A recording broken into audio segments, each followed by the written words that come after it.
On today's episode of Watch Jericho, we are here in the garage with the Drift lawnmower I bought because of COVID.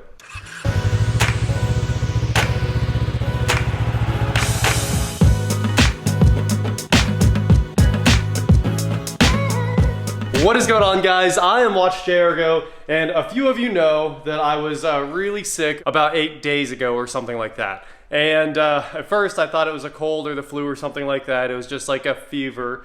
And then that turned into a continuous fever for days and days and days. And on maybe the 5th day, I lost all my taste and smell. So now I'm just kind of existing. I can't really hear anymore. You know, I can still eat. I guess I don't care what I eat anymore.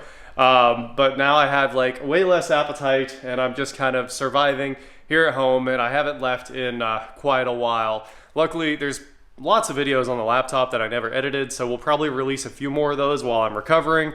I'm getting close. I'd say I lost a lot of strength from laying in bed for like 8 days, but at the same time, we're here to make a video with my Drift lawnmower. So I bought this on Marketplace. I was laying on the couch with nothing to do, and a friend sent this to me. And the guy wanted 500 bucks for it, and I was like, yep, done deal, if you'll drop it off at my house. And he did. And that is how I ended up with this Drift lawnmower that I don't actually know what it is. This looks like an old Montgomery Ward or something like that. If you know what the chassis is, let me know. It's all been painted over many times. So no clue what this lawn tractor used to be. I don't think there's a plate. We can take a gander here. We do need to actually, look at this. You can tell that a drifter owned this, because it's full of obscene garbage.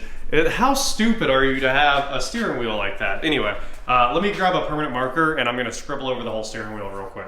I fixed the steering wheel with a permanent marker. It's still stupid, but I was so excited about the steering wheel when I got it because it's got a quick release steering wheel on it.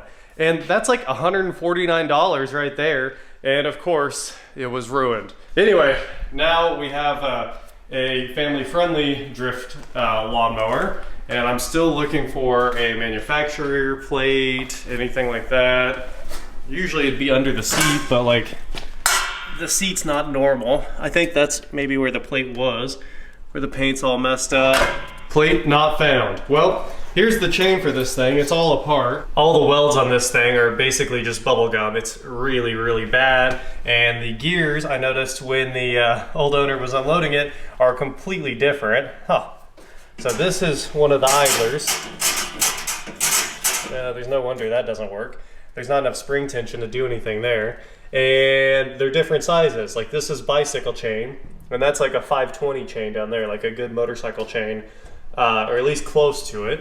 And I think that is the right size chain for the lower sprocket, but not for this upper one here. Either way, today we are going to install this chain and hopefully get the thing running and possibly moving and see what happens. I don't really have much else to say other than let's get to it. And I think it's powered by a 3.5. Let's get this head off of here. We've got a Briggs gas tank sitting up here, and I like the gas tank location and everything like that. It has a fuel pump, which is kind of interesting for a small engine like this.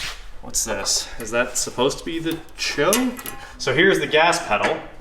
You can see that license plate there is the throttle return, and this should be the choke. It is, and I don't know what that is at all. Oh, it's the governor right there. Okay. What a steering linkage.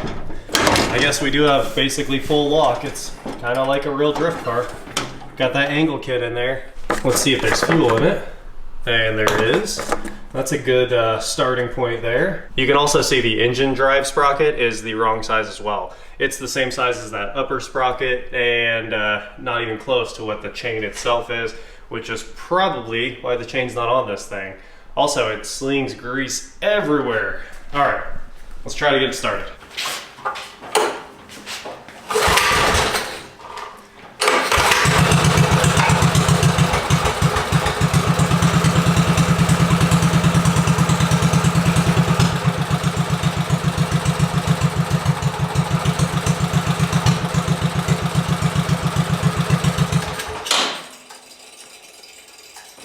Try again.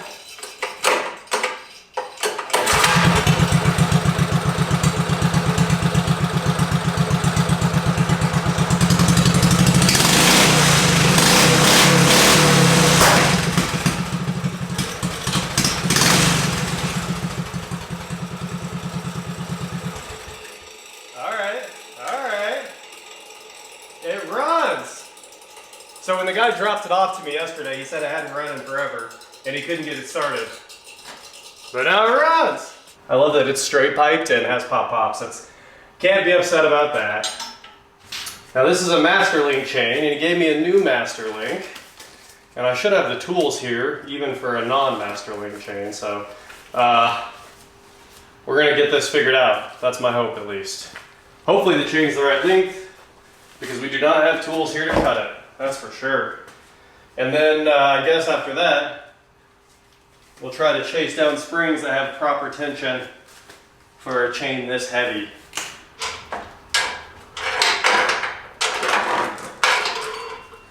So here is our master link in this little package. Connecting link, spring clip type 40.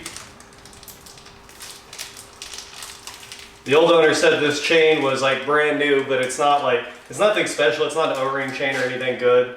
It's just a super cheap generic industrial chain, which it probably doesn't help anything because you have to keep it just covered in lube.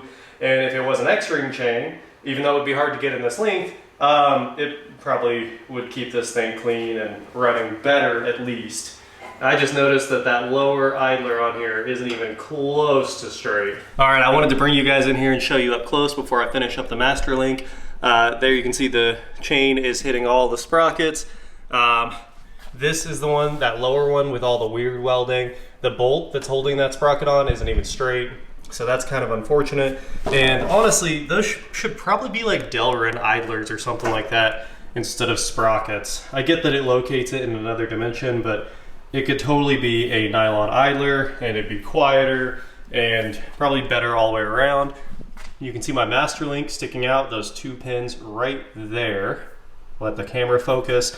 And I'm ready to put the side plate on it and snap the clip on. So I think I'm gonna go ahead and jack up the rear of this and then spin it all the way around a rotation just to make it easier to reach the master link clip.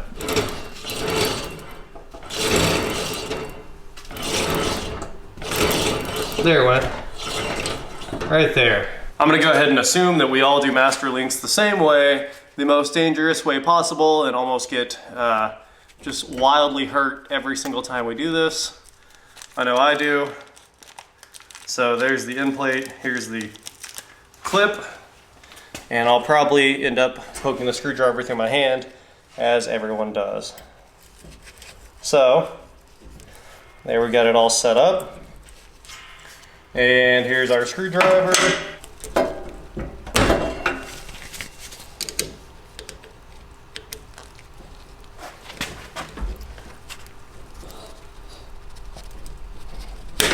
There we go. We got it and nobody got hurt. Look how terribly that fits. Look at the chain should not do that. There should be more spring tension, about 8 times that spring tension. I mean, this thing should be like rock solid. I actually think I might trash this and run a bolt in between here and make it like a real tensioner. So it could be all, oh, that spring is just one stretchy spring. But this thing needs tension at like this level, not at that level. I think this is a screen door spring from a house. Totally the wrong thing. So I found a real spring, not this obviously, this would be a hard fixing. But I found a really nice spring and put that on the tensioner down here.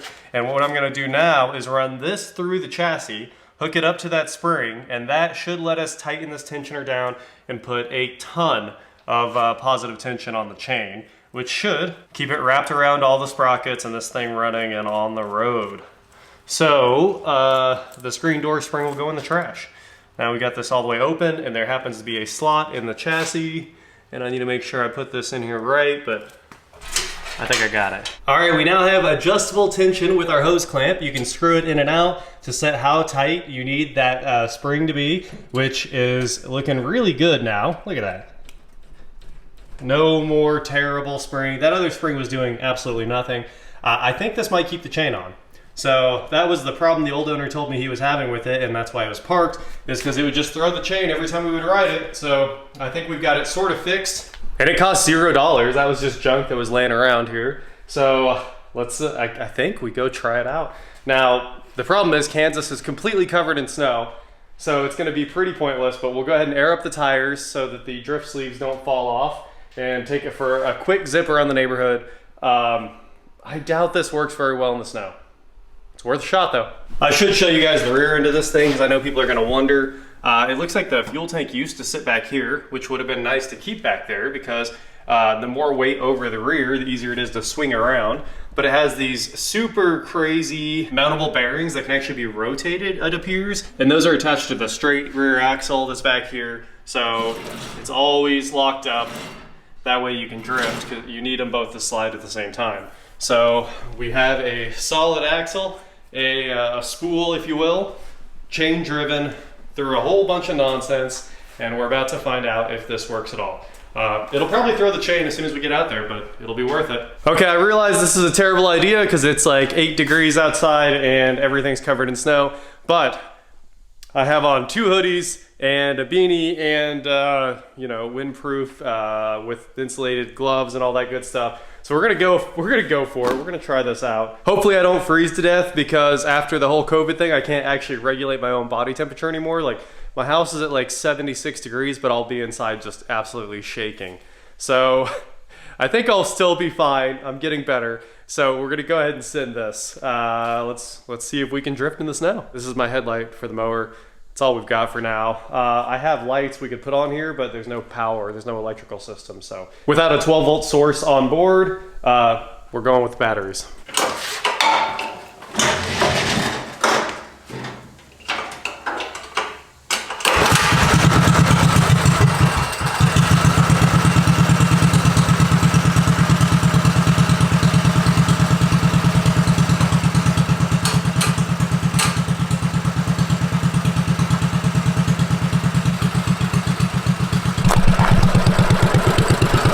Warmed up enough. Oh.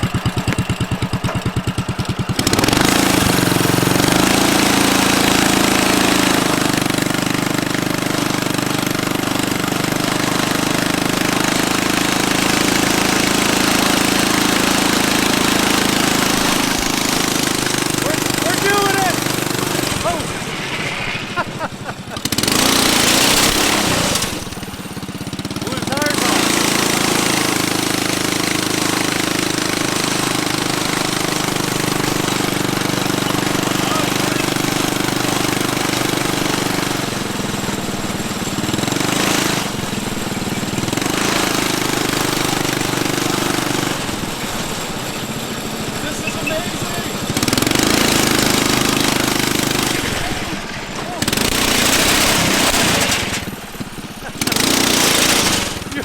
Don't blow the tires off. You can't stop it.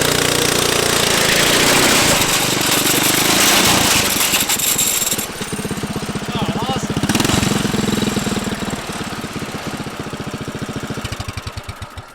We already lost the chain tension. The spring came off. That was super duper fun for the few minutes it lasted.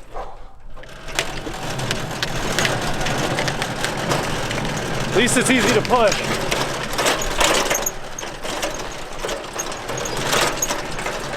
I don't know why it has so much wheel hop, it should just be spinning.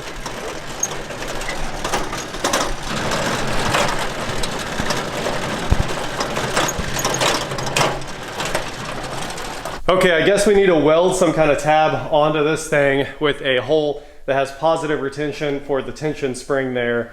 And hopefully that solves our problem. I don't know where the wheel hop would be coming from. Like, wheel hop makes no sense with a straight axle and PVC sleeves on the tires. I've never had a wheel hop in any other drift machine. So if anyone knows why on earth that would be happening, other than snow buildup, which is maybe what that was, let me know in the comments. Other than that, drift lawnmower runs, it was a success. I think this was a very good use of $500. And when it's not snowing, this thing should be an absolute riot. Also, I talked to Josh a few minutes ago. Apparently he got Gavin's go-kart running and also has drift sleeves for that, so we can go tandem drift around the neighborhood with the go-kart and the lawnmower. I think that would be a sight to see. Anyway, I'm headed to get dinner, and hopefully tomorrow I'm more back on my feet and we can get back over to the shop and get to work. Anyway, that is it for today, guys. Thank you so much for watching. Don't forget to head on over to shop WatchJRgo.com for cool shirts, not like this. And please like, share, subscribe, do whatever you want to do.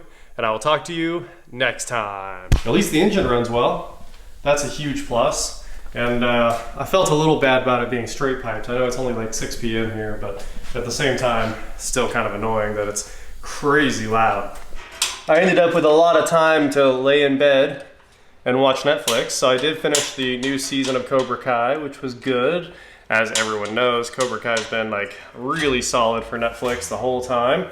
And you know, it's kind of turned into the same thing over and over, but at the same time, still good. Still good, Cobra Kai, still in here doing it.